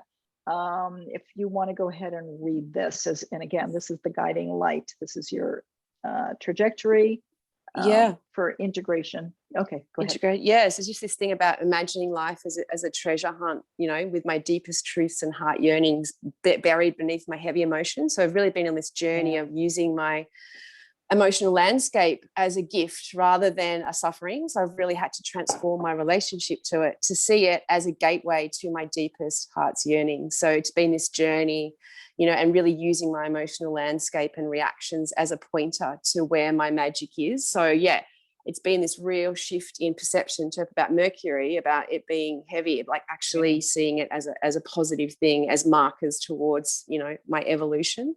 So that's something that's happened fairly recently as I've matured, you know, getting that and seeing it as that. So really using my, you know, my chart and who I am as a way to develop this deep emotional security, which has been lacking my whole life. Yeah. Okay, and that's the 12th house ideal is finding the deeper emotional security despite the emotional fluctuations. Yeah. Okay, so now moving through the transit charts, what are the specific strategies that must be implemented to affect ongoing self-improvement through the cycles of contemplation and action? Finding the planets that rule the 6th and 12th houses and follow their movements through the following charts. Again, the transit chart, solar progress chart, and solar return. Now here, because the moon rules Eve's 6th house, I found in the article or essay that Jeffrey Green wrote, he says if you have the moon as the ruler of the 6th house, as we all know, the moon moves through the 6th house, the moon moves around the chart the fastest of any other planetary relationship to Earth. And so it's every 28 days the moon moves, you know, through all the 12 houses in the zodiac wheel, and that's really fast. But so Jeffrey Green says if you have the moon as the ruler of the 6th house, it suggests that there's always a sense that you don't have enough time in your day and you are always trying to catch up.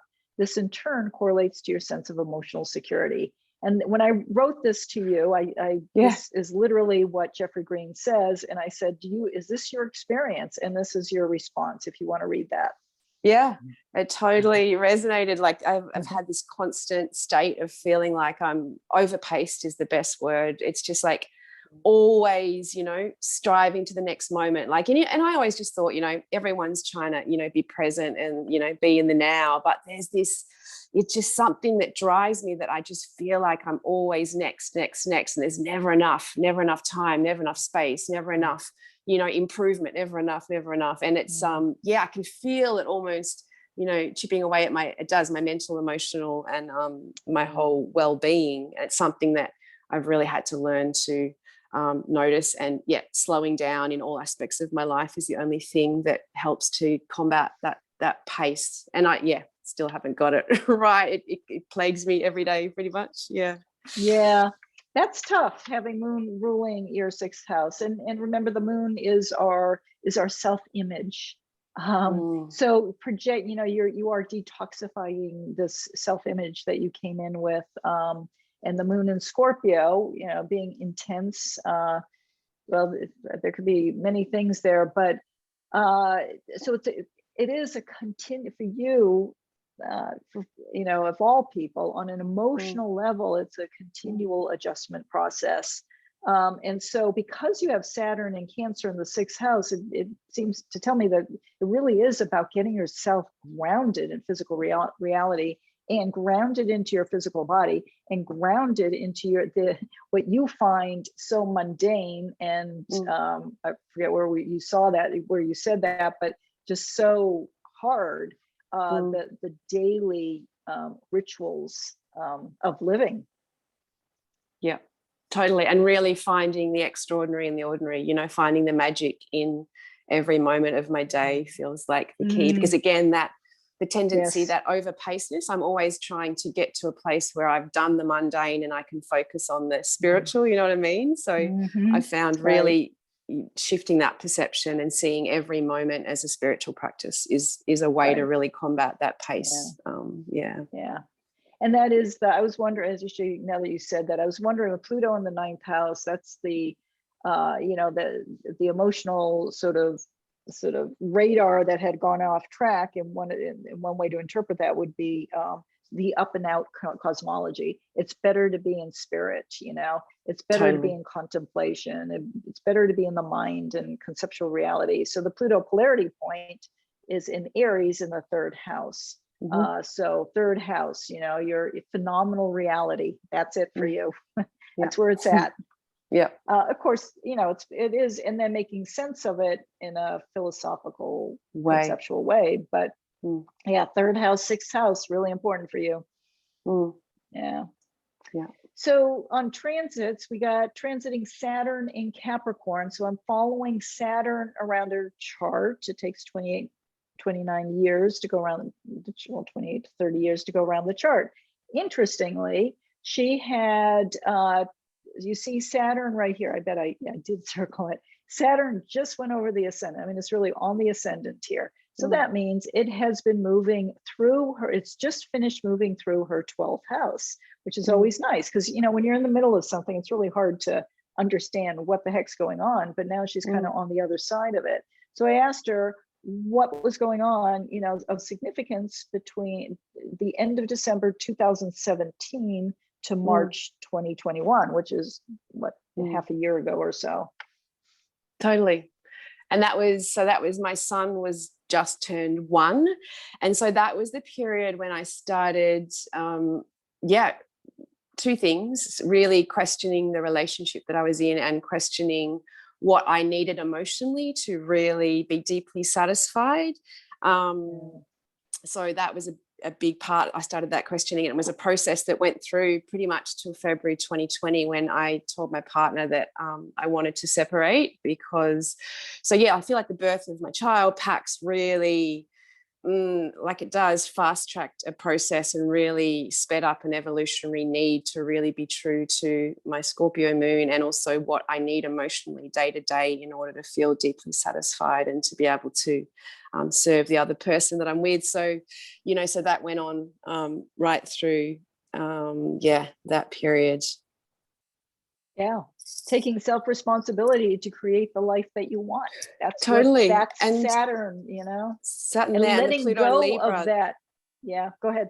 I was just going to say, because again, like Annie talked about, really not wanting to hurt the other person and make sure they're okay. So it was really coming to terms with that Pluto and Libra and understanding that if I'm not serving myself, then I can't serve the other, and a whole lot of maturing around that as well. Yeah.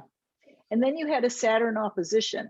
And that was February 2020 to December 2020, just when COVID hit.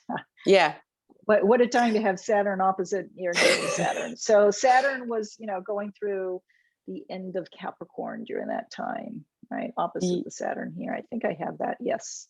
Okay. Yeah. Go for it. Yeah. And there's so much in that period, right? That was when COVID hit, and it was probably the peak of my my own internal process around taking responsibility for my emotional well-being and what I really needed. That's probably around that period is when I made the decision that I needed to leave, and it took me another year to actually do it. Okay. And you had written here too, it was an intense year of real rebellion and crises, knowing I wasn't happy, but not wanting to face the realities of what action I needed to take. Right? Yeah, totally. It was so clear and yet so hard to turn towards. And then, and this I actually yellow highlighted, I felt trapped by COVID and my family situation and didn't know how to find space to breathe. Totally. It was a very, very, very big period of feeling trapped and caged in by, the world. Yeah. Yeah. That's South Node. I gotta say, it's South Node, your past, ego identity that you brought into this life to shed, to transform in Taurus. There's a real stuckness, and that's a reinforcement of this emotional body that's just shoved underground for the sake of survival. Taurus, right? You had to shove it down, over and over and over and over again. And now this lifetime's about reclaiming it. Your emotional body, and the North Node, Moon and Scorpio, that's really helping you. That's where the magic is for you, if you like to say. So, and then okay, right now, March 1st, 2021, Saturn being right on the ascendant, just entering March 1st into around March 1st anyway, through the first house. And that's pretty much spot on. So I had the conversation with my partner, mid to end February 2021 about leaving. And then it was the process from pretty much March the 1st through to now. That's when actually the action started happening. It was still a slow process where I previously would move very fast. I just couldn't because of COVID and everything else. And it feels perfect, right? It's very Saturnian. It was a slow process. It wasn't very Uranian at all. It was like, So I really had to be with my emotions throughout that process, where previously I would tend to move very quickly and emotionally not process stuff. So I think it was another invitation to emotionally do things differently and be very slow right down so that I can be with that emotional landscape throughout the process. So here I am now in my new house and in at the start of the new life, really. There you go. Saturn slows things down. So slow. I mean, I've got Uranus in my midheaven, so usually I'm like, come on, let's just, but this, I just couldn't. I had to slow right down. Oh yeah, Uranus and Scorpio on the midheaven. It's like, let's create the crises, and that's the way to launch. You had to get things started. And it's like Saturn's like, no, slow it down, slow it down, take responsibility. Talk about responsibility. So your solar progress chart. Okay, we're looking at Mars and Neptune because Mars is conjunct her Saturn. Let's see, it's been in the 6th house for 25 years. Okay, it just entered for her into Leo. So, and her Saturn's 29 degrees. So, and the cusp of her 6th house is let's say 5 degrees Cancer, right? So since then, 25 years later, it's Mars, it's being worked. I mean, for the last 25 years, Mars has been really worked by the Virgo self-improvement process.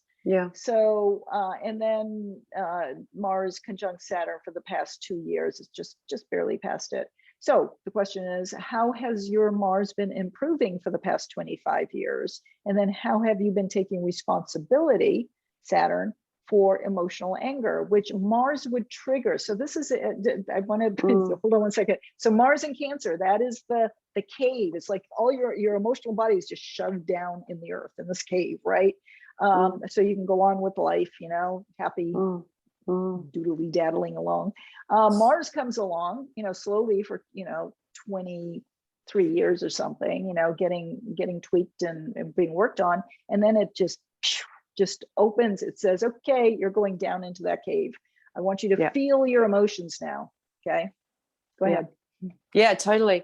And that's what it feels like from my 20s and 30s. I would just, I was very unconscious about what was going on emotionally for me. I just felt I was able to make quick decisions, and I would change stuff, and I would make big, bold moves, no problems.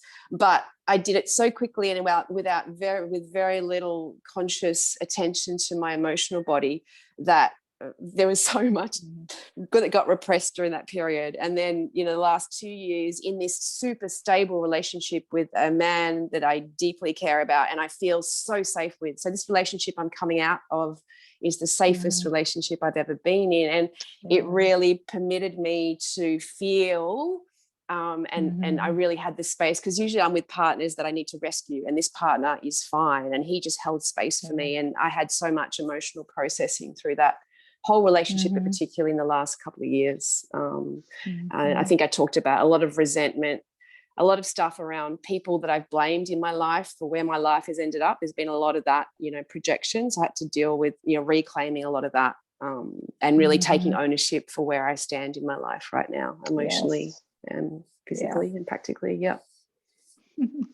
Yeah. Yeah. So Mars has been while Mars has been going through the 6th house, then Neptune has been going through the 12th house. So she has a Oh. Mars opposite Neptune, 6 degrees wide, but definitely in opposition. So as it's Mm. been moving through, Mm. the last 20, 25 years, this Mars Neptune has been really working the 6th, 12th house. Mm. So what has been your experience with Neptune moving through the 12th house in the last 20 years?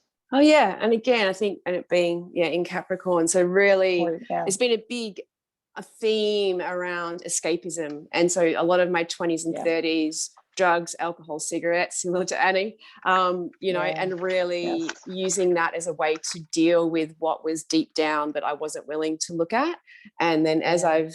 I've come through, it's been like been a detox process of, first the drugs stopped, and then, stopped drinking, then the cigarettes, and now I occasionally have a drink, but even that, I'm so sensitive now that I'm thinking about taking the next step. So it's been this slow process of realizing the crutches that I've used to hide from my emotions, and realizing that the more I give them up, the more I'm able to be with what is actually a gift. And so it's been a process of detoxify and like ownership and maturity. Yeah.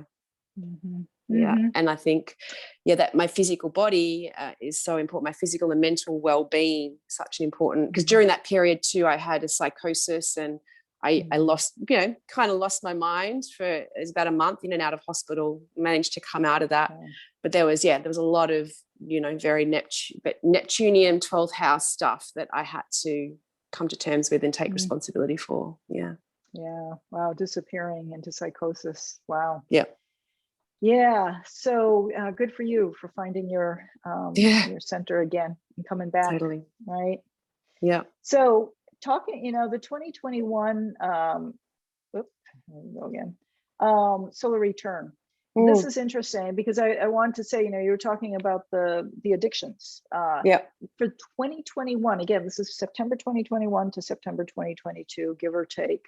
There's no real strict lines when one year begins, one year ends. But you've got Pisces rising for this whole year with Neptune conjunct your ascendant in your solar return. That's huge. So talk about sensitivity. I really recommend your, around any, being very careful what you put into your body, and also the environment that you're in. Yeah. Totally. I'm already getting a feel for that. I've never, like I said, like I even probably just since September of last year, I have, I have like my body is so sensitive to any altered state, any slight alter in my state, that is not even to the point where some of my naturopathic herbs, which I've been able to take, I can't take at the moment because my body is just, everything is so sensitive. So I'm really feeling into a year of, That's huge.